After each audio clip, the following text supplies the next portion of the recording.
Diolch Iona, a fe mae dyn ni le nawr i fita'r sgons. Os, ni wedi gwneud yn squats ni nawr yn ymarfer corff. Right, Lisa, mae'r hein yn edrych yn ffantastig. Just y peth i'r picnic mae to fe. Ie, ond ti'n ma beth, y fe sgons yw nhw, neu rhywbeth arall? Mae nhw'n edrych. Mae nhw'n edrych fel pigar y man. Wel, na'n gwmws. So, lot o bobl yn ofon wneud sgons, achos dyn nhw byth yn gweithio mas. Maen nhw'n gweud bod nhw yn hytrach na mynd lan, maen nhw'n mynd mas.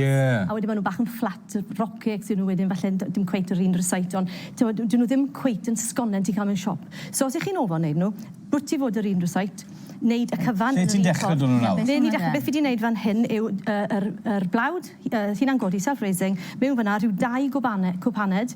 So recite fwyaf syml eriod, 2 cwpaned o flawd, hanner cwpaned o bron o popeth arall. Right, OK. So os nag os gyda chi mesur scales. So fi wedi gweithio'r menyn nawr, just yn defnyddio fforc, mewn i'r blawd. A dyma le ni'n gallu mynd bach off piste, fi'n licio mynd yn bach yn wahanol. So fi wedi gwneud rhoi melys fyna, a mae'r rhain wedi cael ei wneud. Ond dwi ddim wedi wneud, so maen nhw fel sgons, ac dwi ddim wedi dod i'r cwrens mewn nhw. Yr un, fi wedi melysu nhw gyda siwgr, a mae'r siwgr gyda fi fan hyn, 1 wy i'r maint yna, a chi'n gallu gwneud nhw mewn i picar man, neu mewn i'r drop sgons, falle bod y Saeson yn galw nhw. A maen nhw'n ffordd neis o goginio nhw, a chi'n gwybod bod nhw'n cadw at ei gilydd, a maen nhw'n rhwydd, chi'n rhewi nhw ac yn y blaen. Ond chi'n gallu gwneud rhywbeth eitha diddorol arall. So felly fan hyn, mae gyda fi caws parmesan, a mae gyda fi yr shibwns yma, neu chives y to hefyd. Fi wedi bod jyst yn torri'r shibwns yma mewn i'r darnau mwyaf llia, mwyaf bach, a wedyn fi wedi jyst yn mynd i cyfuno hwnna. So to hyn yn hytrach na mynd lawr ar ochr melys gyda'r siwgr, fi'n mynd i ychwanegu'r caws. A fi wastad wedi meddwl, picar y man sawrus, pam sy'n pobl yn cadw at yr un gwreiddiol. Ond nes i drial rhain, nes i cystadleuaeth coginio gyda grŵp bach. A nath rai, ond nhw'n cael dewis unrhyw fel llenwadau hunain. A rai nhw lawr yr rwt sawrus fel hyn, a nhw'n ffantastig gyda caws ac yn y blaen. Felly parmesan yr winwns, a wedyn tua 1 wy, fi'n mynd i ddefnyddio hwn achos oedd e gyda fi'n barod ar sginnau. A jyst dod â hwnna at ei gilydd tan bod gyda chi toes. A wedyn wrth gwrs mae'n disgwyl yn gwmws rhywun peth, mae'n gyda fi mewn rhywle, wedi wneud yn barod. Yn gwmws rhywun peth, mae fe fan hyn wedi rolio, a yr un arferol. Bach o blawd i gymryd yr stick wrth hwnna, fel bod fi'n gallu cael e mewn i pelen bach. A wedyn... Wedi dod at ei gilydd yn gloi, ydy e? Mae'n dod at ei gilydd yn gloi. Dyma chi gael y darnau bach o'r gwylod fel yna. Ti'n gwneud o'n y blaen, dwi? Just stambles. Ti'n gwneud o'n dda yna, ie. Felly dro fe. Ie. So, gwell dod i hwnna yn yr oergell nawr, just i'r menyn ei gael caledu tyma bach, fel bod yn rhwyddach i gael rolio. Achos siwrna mae'r menyn yn twymo yn eich dilo ac yn y blaen, mae'n gallu mynd tyma bach ar yr ochr sticky. Felly, fi'n mynd i fynd nôl at yr un traddodiadol sydd gyda fi fan hyn, a na gyd wedi wneud yw rolio fe allan, a ges i heb unrhyw cutter fel arfer, felly just mug bach, a just i torri nhw fel yna.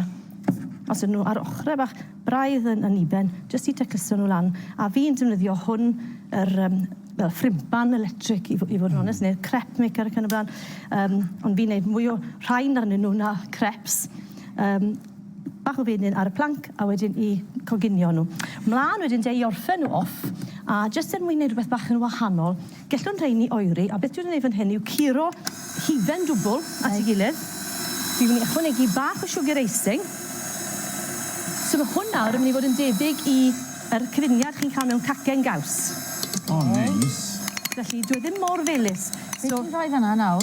Beth yw hwnna? Caws meddal. Caws meddal nawr, oce. Ie, so nawn ni agor hwn lan, a wedyn, lle mae gyda i, mae'n eitha fan hyn. Nawn ni just cyfuno'r cyfan na. So, bach o siwgr, bach o gaws meddal, bach o hufen dwbl, cyfuno'r cyfan, a mae hwnna yn ffantastig i ddod i ar ei top nhw. Fan hyn, fi wedi dod i fewn i bag bach. Lawr i'r gwylod, fi wedi torri'r bag lawr fel yna, jyst er mwyn wneud popeth yn rhwydd. Fi wedi gwneud clwm bach yn y top, fe bod e ddim yn dod mas. Fel yna. A wedyn, mlaen i addurno nhw. So mae gyda fi rhain wedi oeri tambed bach, ers gynnau. Gawn ni flasu nawr tra bod ti'n... gawn ni fynd am bobo un o'r ein, Lisa. Iawn. Ti'n rhoi hwnna yn dy geg? O'n i'n mynd i geg yn dy geg i gyd. Nes i jyst gweld fi mewn. Dych chi gael i mwywaith yna. A wedyn, jyst dod i unrhyw ffrwythau tymhorol. So mae gyda ni'r mefus. Diolch, Lisa. O, ti Jane! O, Sain's Bar. Ti di amser i fe'n berffeth. Come on. Mae hyn yn edrych yn lyflu. Mae nhw yn edrych yn neis. Ti'n mynd eisiau? Mor neis. Na fo. Mae'n chi fi siarad am heno gyntaf cyn I fi gael rhyw bwdyn bach, ie? Rhaglen brysur fel yr arfer, yr awdur Caryl Lewis fydd yn gwmni I Elin a finna. Fydd hi'n neis cael dal fyny efo Caryl, dim wedi bod yn y studio ar spel. Mae gen I lyfr allan yn fuan iawn, Bita Hynny di enw'r llyfr, lansiad arbennig yn Aberystwyth nos Fercher. Mae gen I lyfr arall ar y ffordd I oedolyn ifanc. Mae gen I lyfr arall I blant ar y ffordd hefyd, felly lot o bethau ddal fyny efo Caryl.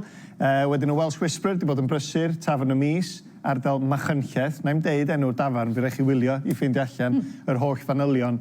A mae rai fi atgoffa bawb hefyd. Her heno. O, ie. Euro 2025, come on, de. Da ni eisiau gweld sgiliau chi adra. Dim ond beth i'ch oed chi, so well gen ni plant ifanc yn enwedig y menywod, ond rhywun, keep your peace, goals, saves, be bynnag, gyrwch eich fideos draw ato ni, de. Na fe, geid I gacen. I'r gym. Geid I gacen. Gyda'n ffresio fan hyn. Geid I fynd ein ar gyfer I Elin nes ymlaen hefyd. Lisa, diolch yn fawr iawn I ti. Pethau hollol hyfryd. Diolch yn fawr.